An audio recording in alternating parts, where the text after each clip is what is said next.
waa léegi li ma bëgg a wax mooy xale yi nga xam ni dañoo mos a taxaw depuis 2021 taxaw uuf Ousmane Sonko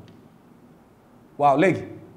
ba ci bii nga xam ne le 1er ak le 2 juin nga xam dañ koo daan ñaari ati kaso yu jaarul yoon xale yi génn ci mbedd mi ba kenn ñëmu la génn ci mbedd mi ñoom xale yi doo nga nekkoon ci mbedd mi di xeex ay tappalakat sax naan dañ ñoo infiltré ay étranger man leen étranger ñu nekkoon ci mbedd mi kay duñu ay étranger ay sénégalais bon teint lañ taxaw ni leader bi ñu bëgg a éliminer 2024 tudd Ousmane Sonko day bokk par force kenn mënu koo tee bokk waaw léegi ba sénégalais donc ñii ni ñeenti fan toog nañ ko réew mi ni tekk kenn liggéeyul mais lu mu gàtt-gàtt ñaari fan yoo xam moom waxuma la liggéeyul mais kenn ñëw la génn ci mbedd mi am na ñu bëri ñoo xam sax seen kër ñëwuñ faa génn dem marché waa léegi xale yooyu def loolu ci réew mi waa léegi ku nar a élection 2024 te seen leader bi tax ñu def loolu bokkul nooy defee élection yi kon léegi booy campagne kuy campagne ak kuy génn dem campagne yi xanaa campagne day nekk campagne TikTok campagne Facebook toog ci kër yi TikTok la ñuy campagne wala Facebook wala Instagram xanaa campagne TikTok kon nag bay boo ñu dem ci campagne TikTok bu fekkee ne Ousmane Sonko bokkul xanaa campagne ba day nekk campagne TikTok ah damay laaj nan la ñuy defee élection yoo xam ni Ousmane Sonko du bokk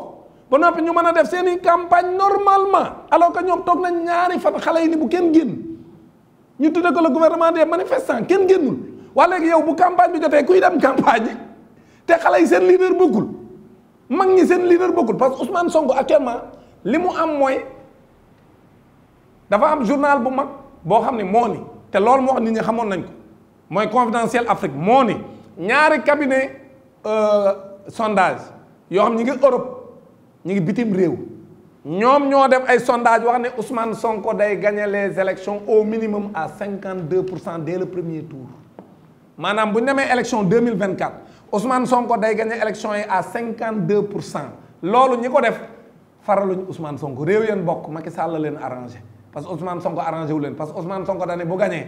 day tegaat mbir mi ci yoon du leen dàq de ñoom étranger yi parce que fii kenn sañu fee dàq kenn France dégage loolu mën naa am ab kuréel bu ko wax mais Ousmane Sonko wax ko dégg naa sax ay tappalekat APR naan Ousmane Sonko moo wax France dégage déedéet Ousmane Sonko waxul France dégage FRAPP ñoo wax France dégage mooy Guy Marius Sagna ak ñi mu àndal ñoom ñoo ni France dégage mais Ousmane Sonko mës ta wax France dégage dani sama boppam ma la gënal dug bañ naa la contre ma France waaye Sénégal la ma gënal France léegi nag comme France ñun dañuy liggéey ak moom bu ñëwee nañ toog ñu waxtaanaat ci contrat yi ñu def 50-50 boo amee ñu nit ñu am waaye nag yow nga am téeméer bu ne juróom-ñeent fukk man ma am ca fukk te moom sama yëf loolu jaadu lii rek la Ousmane Sonko waxul leen dani contrat yi ni mu tëddee Sénégal di am fukk ci téeméer France di am juróom-ñeent fukk mu ne loolu jaaduwul dañ koy toog waxtaane wat boo amee juróom fukk man it ma am juróom fukk parce que maa moom sama yëf yow da ngay andi sa expertise mais maa moom sama yëf waaye kaay ma exploité la sa yëf waaye téeméer bu ma génne yow fukk yi laa lay jox jël juróom-ñeent fukk yi mais loolu jàpp njaam la bu bees mook jàpp njaam nan jàpp woon njaam sunu maam yi ak nit ñu France di def actuellement so réewul loolu la Ousmane Sonko wax da ko fiy jële kon Ousmane Sonko ñi wax ni moom mooy gagné ñoom Ousmane Sonko arrangé wu leen mais kon ñiy taxaw naan Ousmane Sonko c'est un candidat dangereux dangereux pour qui dangereux pour qui est-ce que moom dafa dangereux pour les Sénégalais au contraire donc aujourd'hui man li may laaj mooy nan la ñuy defee élection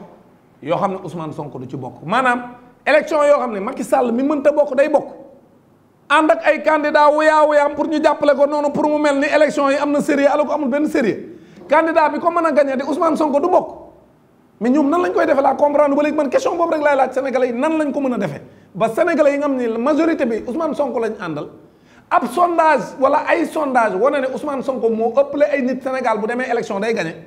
ñoom ñu taxaw ne Ousmane Sonko moomu du bokk ba noppi organiser seenu élection moo xam ne daañu def 3 semaines de campagne ci réew mi te benn coow du am nan lañ koy defee laa comprendre man moo tax ma ne xanaa campagne bi TikTok lay doon wala Facebook wala Instagram jour vote bi nan la ñuy voté xanaa vote bi vote électronique la ku ne toog sa téléphone voté kan mooy dem voté ji yow réew moo am ni bërki dem moo njaay ñaari fan kenn génnul léegi damay laaj est-ce que nit koo xam daa ragal a dem xëy dem liggéeyi te Sénégal ku ne xam na ni ci li ngay xëy ci ngay am dépense nga ragal a dem xëy pour andil sa njaboot nga ragal ndaxte xam nga ni réew mi fitna yeewu na fi boo xam ñemewoo génn dem liggéey waa ku ñëmu la dem génn liggéey dina ko jaral ndax xalaat ni nekkul en sécurité dina ko jaral muy dem di voté ji kuy voté ji buñ fi waxee am jour tel vote kan moo ñemee génn ci mbedd mi dem di voté ji fan lay jaar. donc bu fekkente ne candidat bi nga xam si moom la ñëpp bëgg a jox seen réew dañ ñu bokkul léegi kuy voté ji fooy jaar mais non loolu mënul nekk il faut que les gens soient sérieux c'est-à-dire loolu wax ko sax waxi naxa sax xandang la c'est-à-dire aujourd'hui jéem a envisager une élection boo xam ni ki nga xam ne moom la ñëpp gis ni sondage yi wax ne moom majoritaire du bokk loolu musiba la ci réew mi il ne faut même pas ñu koy xalaat fi def fi une élection sans Ousmane Sonko mais loolu du xalaati nit il ne faut pas ñu dugg ci loolu surtout que sénégalais yi koo ci toogal danaa la Ousmane Sonko defu leen dara dan koo ragal moo tax bëgguñu mu nekk candidat kon encore une fois ku bëgg jàmm ci réew mi na wax président Macky Sall ak ñim àndal ni nañ respecté constitution bi gis naa ci dialogue bi nag loolu lañ fa wax ñu ne dañoo bëgg ñu respecté constitution bi nag mooy wax ni président Macky Sall fégal na te ku fégal da ngay jox sa wujju mu aaye lii mooy dëgg mais élection yu ñu fi mën a def daal ba ki mënta bokk Macky Sall bokk ki nga xam ne dara mënu koo tee bokk du bokk nuñ koy defee man question boobu laaj naa leen ko yéen sénégalais surtout ci contexte boo xam ne ñi ànd ak moom taxaw nañ wane seen bopp ne ñoom bu bokkul dañuy taxaw yiir ko parce que candidature Ousmane Sonko encore une fois du ay justice ñoo ko mën a garantir la candidature de Ousmane Sonko en 2024 mi ngi ci loxoy askanu Sénégal bu sénégalais yi bëggee Ousmane Sonko nekk candidat day nekk candidat su sénégalais yi bëggul mu nekk candidat nag parce que amuñu taxawaay bu tax mu am nekk candidat du nekk candidat kon encore une fois Ousmane Sonko candidature am mi ngi ci loxoy sénégalais yi pourquoi parce que li mu bëgg a def du intérêt am Ousmane Sonko su fekkoon intérêt am kese moo tax muy xëccoo ci politique kon day dem def li gën a yomb lan moo gën a yomb mooy day taxaw ne léegi daal man politique bi maar naa ci comme àdduna teraanga dong la nit ñi wër léegi nan ma jox 1000 milliards 1000 milliards ma bàyyi politique bàyyi leen ñu def li ñu bëgg a def gis nga bis bu Ousmane Sonko déclaré woon ne daa bëgg 1000 milliards Emmanuel Macron mooy wax mooy woo Macky ni ko Macky rapidement je vous envoie l'argent parce que 1000 milliards CFA du dara pour la France bu ko defee France danaan alhamdulilah tàqali koo nañu ak booy bi bu ko defee Ousmane Sonko jël 1000 milliards am moom nem toogee ne 1000 milliards ku ko am loo bëgg ci sa àdduna mën ko cee def jërëtul sax ngay liggéey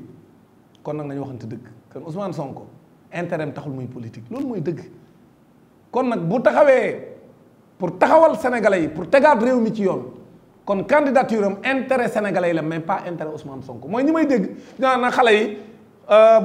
buñ nang kenn leen utiliser au contraire xale yi ñooy utiliser Ousmane Sonko mais Ousmane Sonko utiliser wu leen parce que Ousmane Sonko amu ci benn intérêt moom bu nekkee candidat gagné ay élection def ko pour wut ay ndombay tànk yoo xam ne da ciy wut dara parce que adduna bi ñu bëri xaalis moo tax ñu yëngatu kon su doon xaalis kese la ñëpp xam nañu bu laajee xaalis lu mu laaj ñu jox ko moo bàyyi politique dem toog këram coono bii muy dund yoon wi gënoon a gaaw mooy mu ne moom léegi bàyyi na politique kon Macky Sall du ko gëmee Emmanuel Macron du ko gëmee kon allié yi France tamit duñ ko gëmee kon dañ naan alhamdulilah goos bi ñu tere woon a nelaw léegi alhamdulilah tàqalikoo na ñoo moom parce que ñeneen politiciens yi ma fi dégg yëpp ñuy déclaré seen candidature kenn mënu ci am 1% wala 2% ñoom ñëpp ku ci dem ak man mi élection mënoo maa gagné ñoom ñëpp kenn du leen votel xam nañ ko ay candidat woyaa lañ mais dañoo nekk candidat tout simplement pour amuser la galerie pour won ne ñoom ay candidats yu sérieux lañ pour que Macky Sall mën leen a présenter à l'international mais Macky Sall xam nañ ñooñu ñu ay candidats yu sérieux parce que ñu bëri ñoom moom moo leen wax nekk leen candidat wala peut-être waxtaan nañ ci